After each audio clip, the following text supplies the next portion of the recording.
Hi guys, it's Saemi here. For those of you who are here for the very first time, welcome. My name is Saemi. I'm a former financial news anchor turned media and communication scholar, currently residing in London studying media and communications at the London School of Economics. And today, we're going to talk about how I take notes with my iPad and Apple Pencil. This guy I can't live without. I take him everywhere whenever I go to school, and as you can see, you already see my scripts here.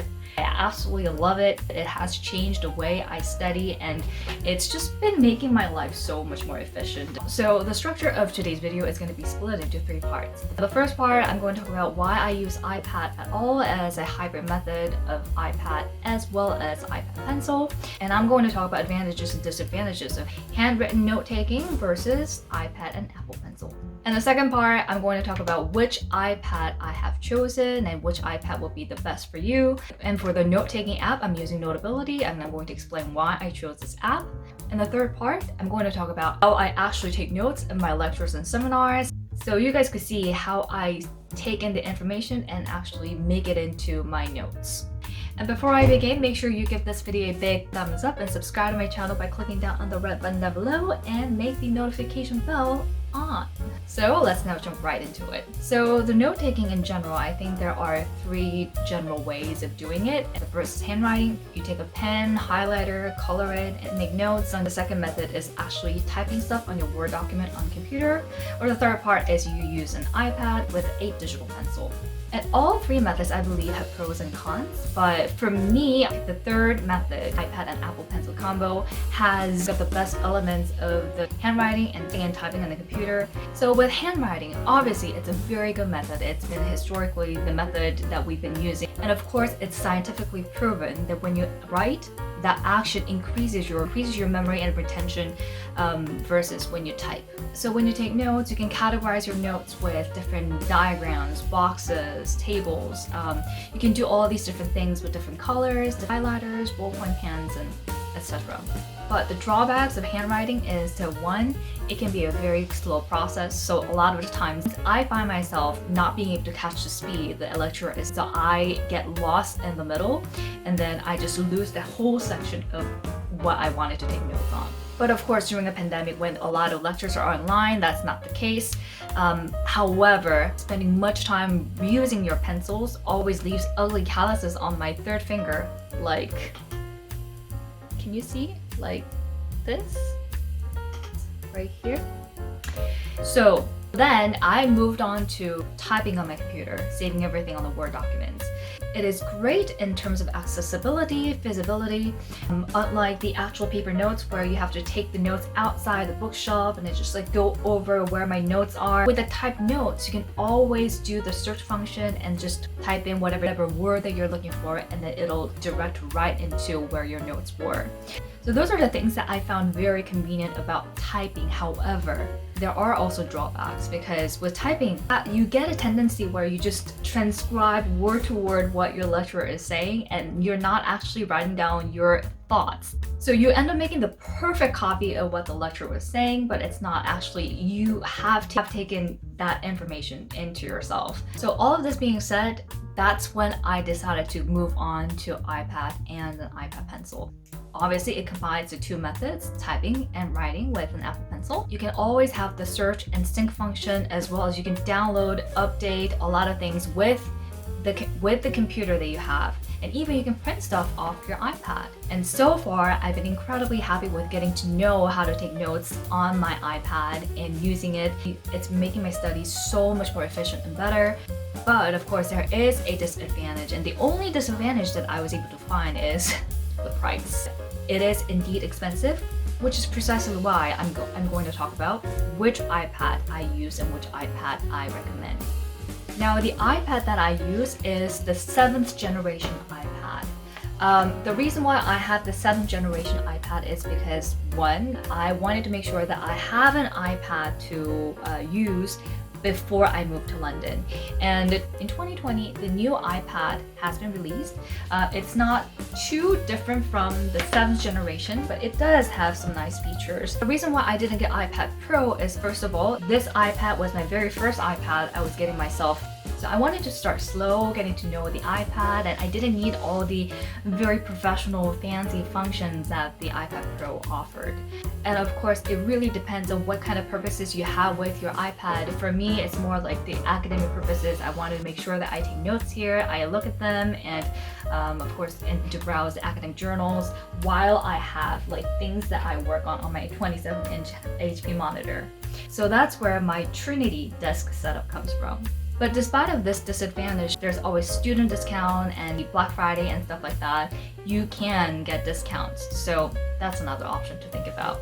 Now, the newer generation obviously has the slightly decreased distance between the pencil and the screen.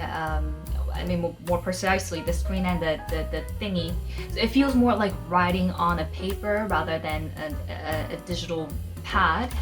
But I personally have tried both iPad Pro and 7th generation. When I went to and actually tried them, I couldn't feel a difference, to be honest. And in school and universities, 7th generation works just fine. And I wanted to make sure that I get it before I go to London. So this is what I got.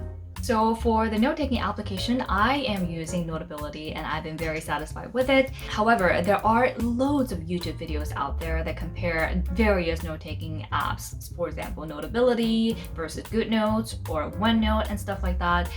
The reasons why I chose Notability for my main note-taking app is because after trying Nevo, OneNote, I just found the functionality and interface in Notability the best for me. So once you open Notability, it gives you very good structure. You can see the dividers. Within the dividers, there are subjects. And this really depends on the layout of your course, but I wanted to make sure that I organize things in the most efficient way.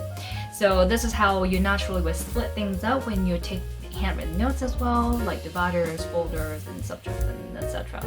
So this interface looked very natural for me.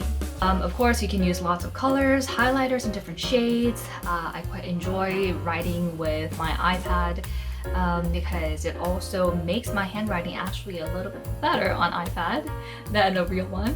I am known to have a really bad handwriting. Nobody can really read my handwriting unless I read them for them. So, which is fine for me. And also, it's very easy to import stuff from my Google Drive or from my hard drive or from my iPad, like images. You just click the import button and just click on the image that you want to import. And also, I really like the function of Notability where you can always is that you can fit everything in one page. And now with handwriting too, like we're all used to writing in just one paper, and with OneNote or GoodNotes, it's just all spread out. From top to bottom, your notes become infinite, but with Notability, you can like separate things in different pages, and that's what I love about Notability. And of course, just like Saemiful philosophy, create, share, and dream. Sharing is very important. For me, I share my notes with some of my classmates as well, and sharing my notes that were on Notability has been no problem at all. I just transfer this into PDF file and I send it right to my friends. It works just fine. And I also particularly love the function of split views. I believe this is the function that only Notability has, not OneNote and other note-taking apps. Or I may be wrong because I've been only using Notability for so long. It's really important for me when I go into a seminar and we are referring to a certain journal or article, and then I also need to refer to my notes. So I can just have split views. That's what I like about. The most important part, how I take notes. Now, with lectures being online, mostly what I try to do is I watch the entire lecture first, the lecture alone, and then the second time I try to go back and take notes. Especially with pandemic, we've got time to prepare for our lectures and note-taking, and also you don't have to go to school, so that commuting time has been saved. So I use that time to watch lecture first, like the first time, and then the second time I take notes. And of course, studying during a pandemic can be very, very frustrating. It's been frustrating for me as well, but you just need to find a way to enjoy this process if you can avoid it. And obviously, I can avoid it, so this is my way of trying to find joy in it. And when I take notes with media and communications, it's very much of a image-based subject, so you can draw arrows, color things in, use the highlighters, and I import a lot of notes, even the things that I find in Google, then I try to like cut and paste in it. So while all the lectures and seminars are happening, like note-taking actually engages me more to this whole activity of learning. And obviously nobody wants to be bored. And truthfully, some professors can be a little bit boring, or it's just hard to take their information, especially when they talk in a very monotonous tone. So I just try my best to make my learning activity as engaging as possible, and that has been helping me a lot. And lastly, I take my iPad to school, my seminars, because comparatively, my iPad is a lot lighter than my laptop. So especially when I have to walk like 2 hours back and forth from my campus to where I live, I like to be light. So that's been really helpful. And then also, especially, I've got lots of Zoom meetings throughout the day. So with iPad, I could have a Zoom meeting right here with my earphones on, and it's been working just perfectly fine. Okay, I really hope that today's video has been helpful to you. I know it's really frustrating and hard to study during this kind of condition. Now London universities and colleges are all going to online this Lent term, which is even worse than the Michaelmas term. At least the seminars were in person. So it is a little bit frustrating, but we just have to find the best way to take the most out of the situation, right?